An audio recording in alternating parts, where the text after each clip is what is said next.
French Boss, le podcast des entrepreneurs voyageurs. Éric Gendry.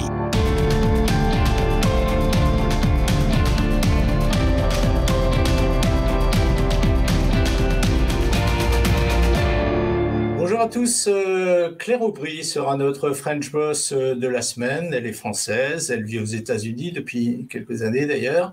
Elle est entrepreneuse et on va tout de suite aller la retrouver à New York, Manhattan. Bonjour Claire, merci d'être avec nous.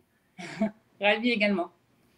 Claire, on va parcourir, comme on le fait dans chaque émission de French Boss, on va parcourir votre vie professionnelle et on va notamment longuement aborder la dernière société que vous avez créée avec votre cofondatrice Mylène Descamps. Ce sera un petit peu plus tard dans l'émission. Pour l'heure, on va parler de ce qui est derrière moi. Derrière moi, c'est New York, c'est Manhattan. C'est une jolie vue de Manhattan d'ailleurs, d'en bas, qui montre toute la hauteur, en plus de la puissance qui montre toute la hauteur de New York. De quelle manière, Claire, New York a-t-il impacté, est-il associé à votre vie professionnelle ? Clairement, c'est le fait d'être expatrié qui nous a donné l'idée de créer French Wink. Donc, ce n'est pas French Wink qui m'a donné l'opportunité de vivre aux États-Unis. C'est mon mari qui a toujours été passionné par les États-Unis. Je l'ai rencontré très jeune, j'avais 18 ans et je savais déjà qu'il voulait vivre ici. Et c'est quand on a construit notre famille, donc plusieurs années plus tard, quand j'ai été maman de jumeaux, que je venais de créer ma propre cellule et que je lui ai dit « Ok, si tu trouves une opportunité, maintenant on peut y aller ». Et donc, en 6 mois, il a trouvé un poste. Lui, il est dans la coiffure pour hommes de luxe. Et donc, on est parti avec un jumeau sous chaque bras. Ils avaient 2 ans et demi à l'époque. Et moi, c'était très important pour moi de partir avec un projet entrepreneurial. J'étais déjà entrepreneur à l'époque en France. Et d'où est venue l'idée de French Wink et d'essayer déjà à l'époque de créer du lien entre la France et les États-Unis. Mais j'étais plus orientée dans la représentation d'artistes, ce que je faisais à Nice, parce que je suis niçoise d'origine. Et le projet a beaucoup évolué avec les années depuis. Alors là, vous m'avez parlé de votre arrivée aux États-Unis.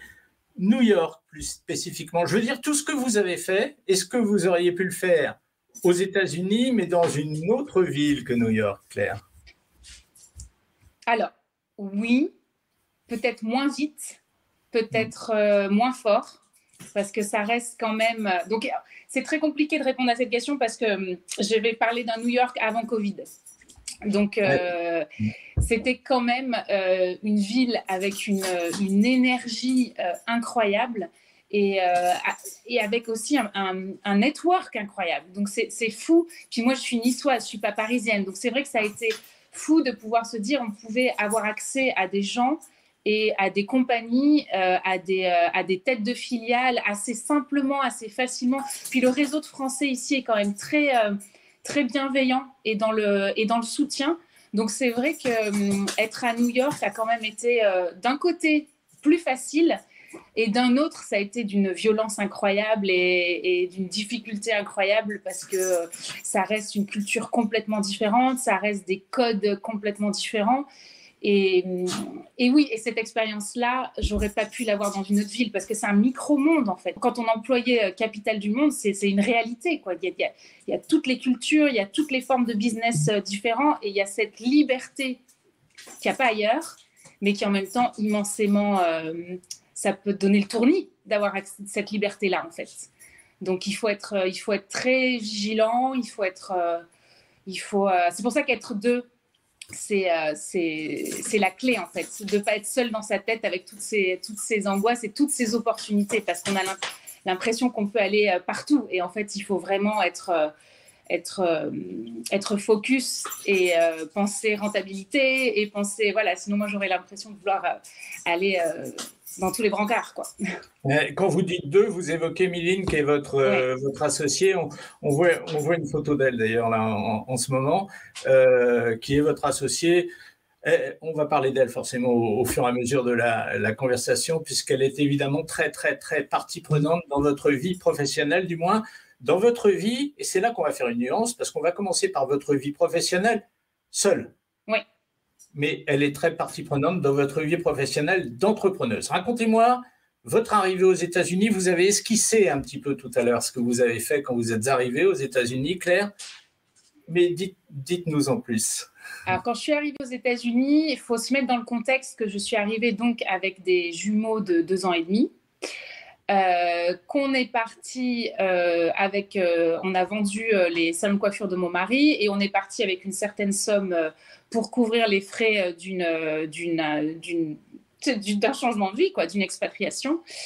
Et l'arrivée a été assez violente parce qu'en tant que Française, on est habitué, en tout cas en ce qui concerne le domaine de la petite enfance, d'être très aidée en fait. On ne se pose même pas la question d'avoir des crèches, on ne se pose même pas la question, tout ça est très pris en charge par les pouvoirs publics. Donc on a accès à ces choses très simplement. Ici, ça a été vraiment... il n'y avait rien. Tout est privatisé, tout est excessivement cher. J'ai dû vraiment construire ma vie d'entrepreneuse tout en jonglant la vie de maman et ça a été très compliqué parce qu'en France, je le faisais sans problème. Et donc ici, j'ai vraiment dû jongler avec les deux. Ça a été compliqué, surtout que j'ai été enceinte de ma 3e assez rapidement, une belle surprise. Donc ça a été vraiment en tant que femme assez compliqué d'avoir une espèce de retour en arrière où il n'y a plus du tout cet accès à une vie professionnelle en tant que maman simple en fait. Et puis je parle de ça il y a 10 ans. Hein. Heureusement, les choses ont évolué depuis, mais c'était il y a 10 ans. Déjà, il y a 10 ans, il y avait beaucoup moins de femmes. Hein. Dès que j'allais dans tout ce qui était réunion d'expats français, entrepreneurs, je n'étais entourée que d'hommes.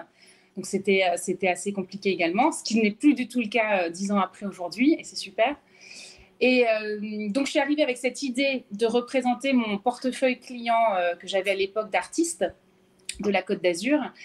Et là, pareil, hein, tu arrives dans un monde où personne ne t'attend. Tu arrives dans la capitale du monde de l'art en plus, à New York. Et donc, je me suis vite rendu compte que c'est ça qui est dur, en fait. C'est que tu pars en étant quelqu'un et tu arrives dans un endroit où tu n'es personne. Et donc, il va falloir que tu te fasses un nom. Je vais le noter. Et donc, comment vous avez fait pour vous faire un nom? J'y suis allée. Claire, vous avez l'air comme ça, moi, on ne se connaît pas, hein, c'est la première fois qu'on se rencontre, vous avez l'air de ne pas avoir froid aux yeux. Est-ce que c'est une qualité indispensable pour arriver à se faire un nom comme vous venez de le dire? C'est indispensable. Il faut accepter sa peur, parce qu'on ne peut pas ne pas avoir peur. Donc, il faut accepter et faire avec elle. Donc, qu'est-ce que j'ai fait? Je suis allée me présenter partout. Je suis allée voir tous les gens qui étaient susceptibles d'être influents dans la communauté française, ici. J'ai pu participer à des événements incroyables alors que je venais à peine d'arriver donc, j'ai fait énormément de bénévolat parce qu'il y a ça aussi en arrivant expatrié. C'est que c'est question de visa, de sponsor. On ne réalise pas en fait que quand on te dit « Oui, alors le visa de travail permettra à ton mari de travailler, mais toi, tu ne pourras pas ». En partant de France, on se dit « Oui, mais bon, je pourrais tout de même, quoi ». Et en fait, non, tu peux vraiment pas. Ouais. Donc ça, c'est horrible. En plus, en tant que femme indépendante, entrepreneur, c'est vraiment des choses qu'on m'avait dites avant de partir, mais que pour moi ne pouvaient pas être vraies, en fait. Et finalement, si. Donc je ne pouvais pas ne pas travailler. Et puis je voulais en profiter pour construire mon network pour que le jour où je puisse avoir un visa, je puisse vraiment lancer la machine. Donc j'ai vraiment fait énormément de bénévolat pour tout ce qui était les FIAC, donc c'est les alliances françaises, le consulat français à l'époque, des gros salons qui s'appellent à l'époque, parce que ça n'existe plus, Best of France. Donc, on a créé au milieu de Times Square un salon pour les marques françaises, à Bryant Park, des choses assez surdimensionnelles. Il y avait une agence de com avec qui j'ai travaillé, French Touch USA à l'époque, et on a lancé des pétales de rose sur la Statue de la Liberté en hélicoptère. On avait des trucs de fou. Et donc, c'est vrai que ça m'a permis de créer un réseau. De montrer, comme vous dites, que j'avais pas froid aux yeux et que s'il fallait porter des cartons ou répondre à des journalistes ou représenter des marques, faire signer des contrats, on pouvait me faire confiance. Et donc, le jour où j'ai lancé French Wink et que j'ai pu dire à ce réseau, voilà, maintenant c'est moi, c'est ma compagnie, c'est personne d'autre, du coup, on a pu me regarder tout de suite avec confiance, en fait. C'est ça, c'était ça la clé. Ça m'a permis de construire ces relations de confiance qui, aujourd'hui encore, 10 ans après, c'est ça qui est fabuleux. Je suis toujours en contact avec ces gens-là, toujours partenaire, toujours dans un réseau d'entraide, en fait. Alors, Claire, j'ai lu pas mal de choses sur vous. J'ai vu que vous aviez fait des choses, des métiers d'une certaine manière différents. Vous avez été experte dans l'art, vous avez été dans la communication, vous avez été dans l'événementiel, vous venez de nous en parler. Il y a des passerelles qui sont déjà un petit peu différentes entre ces différents métiers. Et puis aujourd'hui, vous vendez. Donc vous êtes, moi j'appelle ça une commerçante, mais je peux me tromper. Oui, non, je ne me considère absolument pas comme une commerçante. Moi, je suis dans la représentation et une mission de défense du savoir-faire français à l'international. Donc, j'ouvre des pop-up stores avec Miline, on ouvre des retail corners, mais ce n'est pas nous qui sommes à la vente. On n'est pas du tout des vendeuses. Et puisqu'on a créé l'outil dont on parlera tout à l'heure, qu'on a créé depuis maintenant 2 ans, c'est une multi-vendor marketplace qui fait que nous, on est chef d'orchestre, mais ce n'est pas nous qui sommes… vendre juste un produit, ça ne nous intéresse pas. Ce qui nous intéresse, c'est de raconter une histoire derrière, c'est de défendre un savoir-faire. Donc, ce n'est pas du simple commerce. D'accord, je sens que vous avez très envie d'en parler très vite. Donc, votre multi-level marketplace, elle s'appelle French Week. Vous l'avez créé avec Miline donc en décembre 2019. Donc, ça fait quoi? Ça fait un peu plus de 2 ans, si je calcule bien. Est-ce que vous vous souvenez de la gestation, de la mise au monde de la société? Est-ce qu'elle a été compliquée? Et est-ce que, d'une certaine manière, on en revient à New York et aux États-Unis, il a été plus facile de la créer là, à New York, qu'il n'aurait été de le faire, je ne sais pas si ma phrase est très française, mais enfin, vous avez compris l'idée. Oui. Je suis plein de franglais, moi, donc il faudra m'excuser mon français également. Vous n'êtes pas la seule. Dans les French Boss, il y en a beaucoup. Oui, j'imagine. Donc, création, en fait, ce qu'il faut comprendre, c'est que toutes ces années avant 2019, on a vraiment compris qu'il y avait un vrai problème pour les marques françaises d'avoir les petites marques françaises, je ne parle pas des marques de luxe qui n'ont pas besoin de nous, d'avoir une représentation concrète et abordable pour tester le marché américain.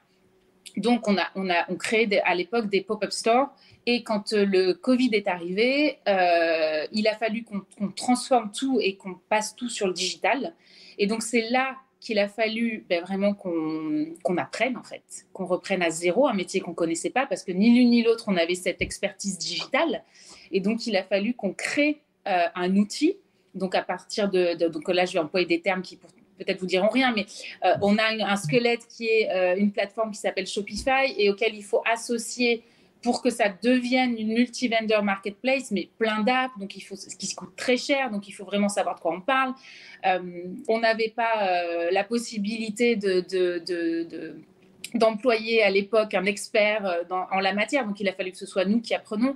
Et donc ça a été très douloureux cette phase-là, parce que c'est toujours très inconfortable quand on ne maîtrise pas. Mais après, c'est tellement enrichissant de pouvoir dire aujourd'hui, voilà, on l'a fait. Ça marche, ça roule, ça a été très compliqué. Et pour répondre à la question New York, États-Unis, mais ça a été c'est une prise de tête incroyable parce qu'on n'est pas dans un seul pays. On a affaire à différents states, différents États qui ont différentes règles. Et donc, quand on se met à faire de l'e-commerce en ligne, en plus, donc il faut comprendre que nous, on vend des produits à des clients qui se situent partout sur le territoire américain, mais les produits sont envoyés par des marques, par des distributeurs, par des filiales, par des expats. Et donc, ça demande une gestion et une logistique derrière pour que le client final reçoive les produits qu'il a commandés sur la marketplace sans payer des frais de shipping astronomiques. Donc, tout ça a été vraiment l'enjeu de la première année de la création de cette marketplace FrenchWing.com telle que vous la voyez aujourd'hui. Ça a été vraiment comment est-ce qu'on peut rentabiliser ces frais de shipping. Alors, justement, vous venez vous-même sur l'aspect financier. Au départ, qu'est-ce que vous aviez comme fonds pour créer cette société avec Miline? Alors, c'était des fonds personnels, c'était vraiment rien. Et ça a été vraiment les frais de structure, de construction de la boîte. Et on s'est fait toute seule, sans l'aide de qui que ce soit pour en arriver là aujourd'hui. Et c'est pour ça qu'aujourd'hui, ça nous dépasse, clairement. Aujourd'hui, il faut qu'on emploie plus de monde. Il faut qu'on aille à une étape supérieure parce qu'aujourd'hui, l'ambition de French Wing, c'est plus de se limiter au territoire américain, mais c'est de devenir vraiment l'unique one-stop shop, comme on dit ici, pour le savoir-faire français à l'international. Aujourd'hui, il y a plein de marques françaises qui refusent d'être sur Amazon. Ben, on a la prétention que French Wink devienne vraiment un unique point d'entrée pour tous les produits français à l'international. Et donc, c'est pour ça qu'on ouvre le capital, qu'on est en pleine levée de fonds. Enfin, là, c'est la nouvelle aventure 2022, quoi. Mais il faut nous la raconter, cette aventure-là. Vous nous avez mis l'eau à la bouche, racontez-la moi. Vous ouvrez le capital, vous allez faire une levée de fonds. Moi, j'aimerais des chiffres, Claire, qu'on se rende Alors compte. justement, c'est très compliqué. On est dans cette phase-là très inconfortable où on est en train d'établir. Là, on a 2 ans d'existence en ligne. Aujourd'hui, on a fait un chiffre d'affaires en 2021 qui est de $160 000. C'est pas non plus. On commence, on est des bébés. On est qu'à la 2e année. Et puis la période n'était pas favorable non plus. Exactement. On a quand même envoyé aujourd'hui 5000, on a répondu à 5000 commandes. Donc, c'est pas rien sur les US. Ouais, c'est quand même beau. Donc, aujourd'hui, on est clairement dans l'idée qu'on peut faire du x10 avec les bons outils, avec les bons partenaires. C'est ça qui est génial sur le digital, c'est que ça peut être exponentiel de manière fulgurante si on met le bon budget en marketing digital, si on a le bon expert SEO qui travaille avec nous. Donc voilà, là, et concrètement là, ce qu'on est en train de faire, c'est faire un petit peu ce que j'ai fait quand je suis arrivée ici, c'est-à-dire y aller avec sa peur sous le bras et aller parler aux big boss, quoi, et aller leur dire, voilà, aujourd'hui, on a créé cet outil, ça peut être un formidable outil pour promouvoir le savoir-faire français à l'international et se dire qu'aujourd'hui, on n'a plus besoin d'Amazon, la France peut très bien avoir sa propre plateforme pour vendre son savoir-faire à l'étranger. Il faut y aller, quoi. Mais il faut y aller ensemble. On reparlera effectivement la multiplication par 10 de votre chiffre d'affaires et je vous demanderai de fixer un horizon pour ce chiffre que vous venez d'énoncer. Mais auparavant, vous allez donc voir les big boss, vous leur demandez de vous aider. Vous vendez le fait que vous allez vendre du produit français, mais quelle est, dans la tête de Claire et dans celle de Mylène avec laquelle elle travaille, quelle est la principale motivation? Est-ce que c'est une espèce de réflexe cocardier de défendre la France, de vendre de la France, ou est-ce que c'est de se dire on occupe un créneau dans lequel il y avait une place à prendre? Quelle est la principale? Parce qu'il y a pas mal d'autres choses dans votre CV, je vous en parlerai tout à l'heure, qui indiquent qu'il y a quand même une très forte identité française dans tout ce que vous faites. Alors, quelle est pour vous la chose la plus importante? Clairement, vous venez d'y répondre en fait. C'est vraiment on se rend compte qu'il y a quand même une patte, qu'il y a quand même un savoir-faire, un savoir-vivre qu'on a et qu'on a tous. Et je crois qu'en fait, les Français expats en ont le plus conscience parce qu'on se rend compte que c'est un inné, alors qu'on vient tous voilà, on a tous des histoires complètement différentes, mais ça nous rassemble. Ce plaisir d'être ensemble, ce plaisir d'une belle fabrique, ce plaisir de manger, de prendre le temps. Donc tout cet amour-là, il nous est transmis culturellement et c'est un bonheur de pouvoir le représenter à l'étranger. Et puis nous, ce qu'on y voit, c'est qu'on n'est pas folle. On voit qu'il y a une vraie passion de la part en tout cas les Américains francophiles. Il y a une vraie admiration de cette capacité à naturellement prendre le temps, naturellement pouvoir créer. On a un œil, on a une patte.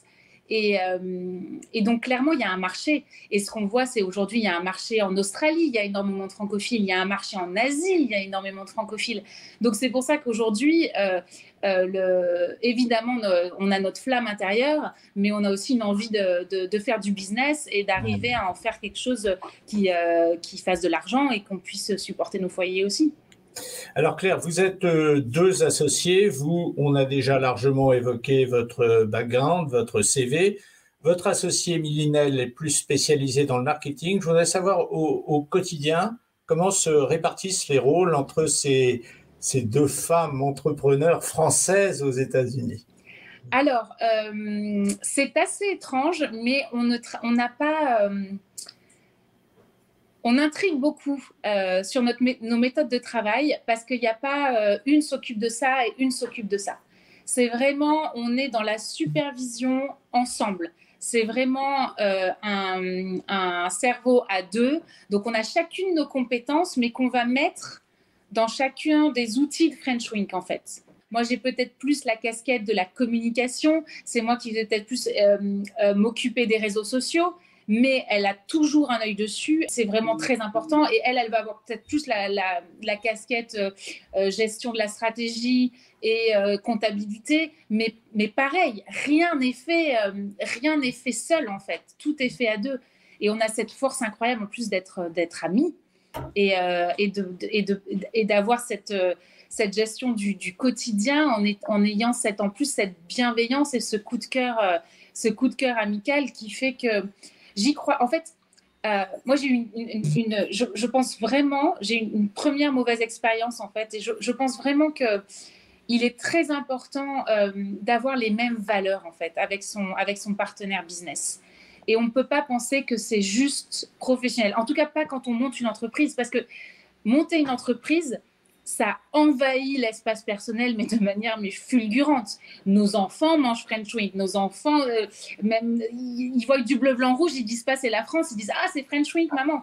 Je veux dire c'est normal.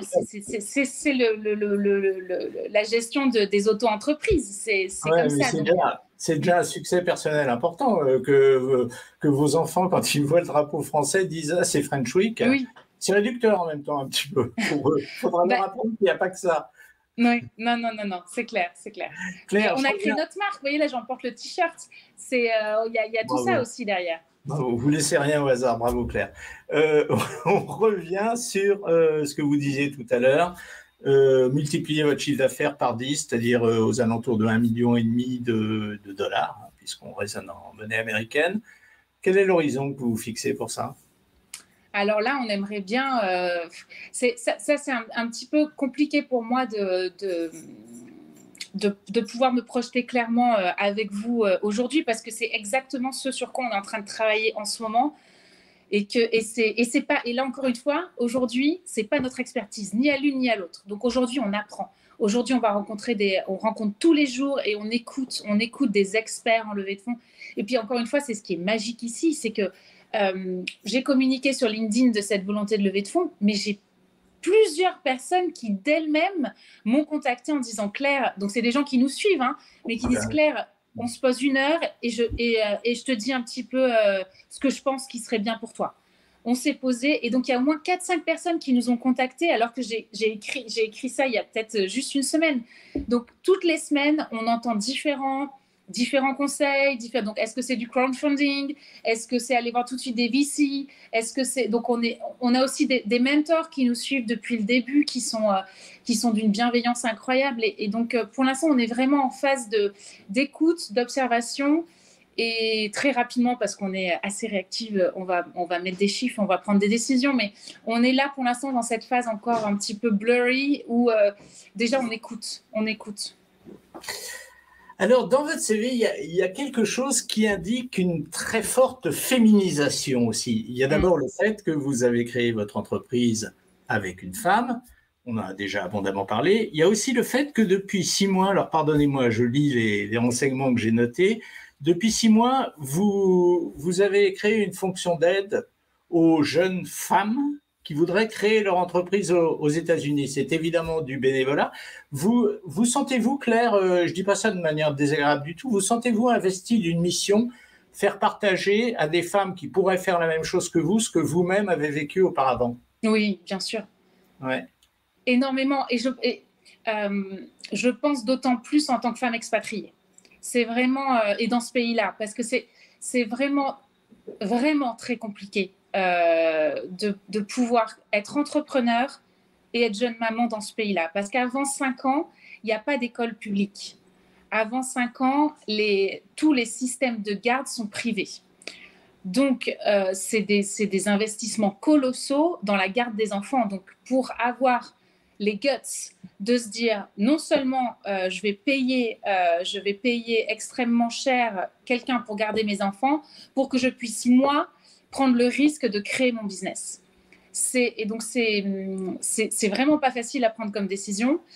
Et je pense vraiment, et puis ça se confirme chaque mois quand je parle à toutes ces femmes, parce que c'est des femmes aussi qui ont entre 25 et 55 ans, parce qu'on peut aussi se décider en fin de carrière que ben là, maintenant, j'ai envie de créer ma boîte.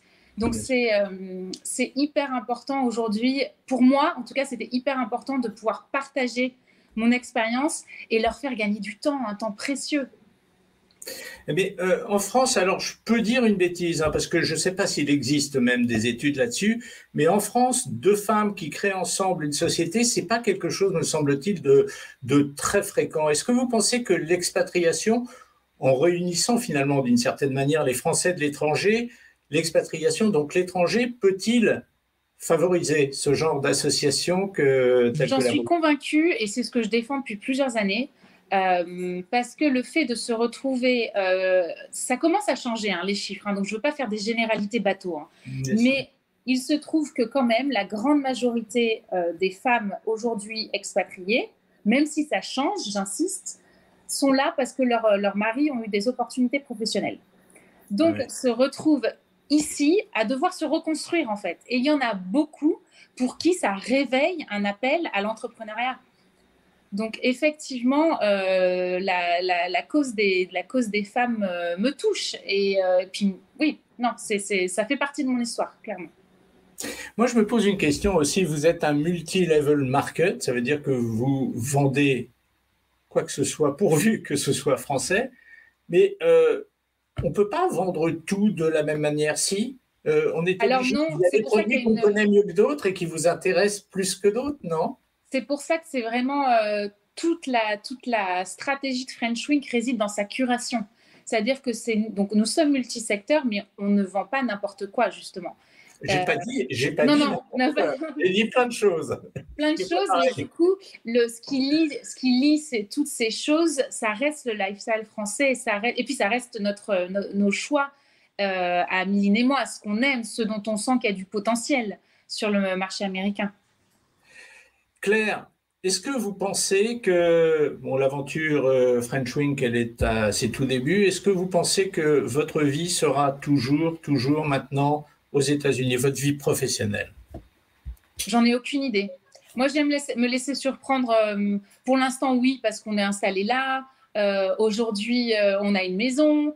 On a nos enfants qui sont scolarisés ici et qui clairement sont américains, quoi, sont totalement bilingues. Et, donc, pour l'instant, oui, je vais vous dire pour les 5 prochaines années, sans nul doute. Après, laissons la magie French Wink opérer et voir où ça nous mène. Mais je reste ouverte à toutes les opportunités et on verra bien. Mais en tout cas, oui, si on doit se projeter sur 5 ans, 100% oui. Sur 10 ans, c'est moins sûr. Vous parlez de la magie French Week. La magie French Week, c'est une boutique en ligne. Est-ce que la magie French Week, elle pourrait, à terme, dans quelques années, passer par l'installation d'une véritable boutique? Alors, on a plusieurs corners greffés à d'autres business français. Donc, on en a un à Chelsea, on en a un Upper East Side, un autre à Brooklyn. On en ouvre un autre au printemps à Williamsburg. Donc, pourquoi pas? Effectivement, moi, personnellement, dans mon dream come true, ça aurait été vraiment d'avoir un espace, et c'est ce qu'on voulait à l'époque, un espace multi-brand dans New York, avec la gastronomie française, avec vraiment un espace dédié au savoir-faire français au cœur de Manhattan. Aujourd'hui, le retail à Manhattan est très, très dur. Donc, on n'ira pas prendre le risque de prendre un loyer aujourd'hui dans Manhattan. Ce serait trop risqué. Donc, aujourd'hui, vraiment, on mise tout sur le digital. Alors, tout à l'heure, je vous ai demandé si le plus important pour vous, c'est de faire retentir le chant du coq aux États-Unis ou de faire du profit en réussissant votre entrepreneuriat. Je vais vous reposer la question. Vous avez répondu un peu flottante, hein. Je vais vous reposer la question d'une autre manière. Qu'est-ce qu'on peut vous souhaiter aujourd'hui, Claire? Qu'est-ce qu'on peut nous souhaiter? Là, ça vous met au pied du mur pour répondre à vos questions. De grandir et de vraiment de vraiment conquérir le marché comme on le souhaiterait et arriver à atteindre cette niche au niveau international que sont les clients francophiles. Voilà, Claire Aubry était avec nous, une fibre française on ne peut plus forte et qui a été partie prenante dans toutes les expériences qu'elle a vécues depuis le début de sa vie professionnelle. C'est du moins l'impression qu'on retient de cette conversation qu'on vient d'avoir avec vous pendant une demi-heure. Et je vous en remercie de cette conversation, Claire. Merci beaucoup. Merci beaucoup. Et bonne continuation, bien sûr. Ouais, je vous souhaite que ça, je ne rentre pas dans le détail. Merci beaucoup. Au revoir.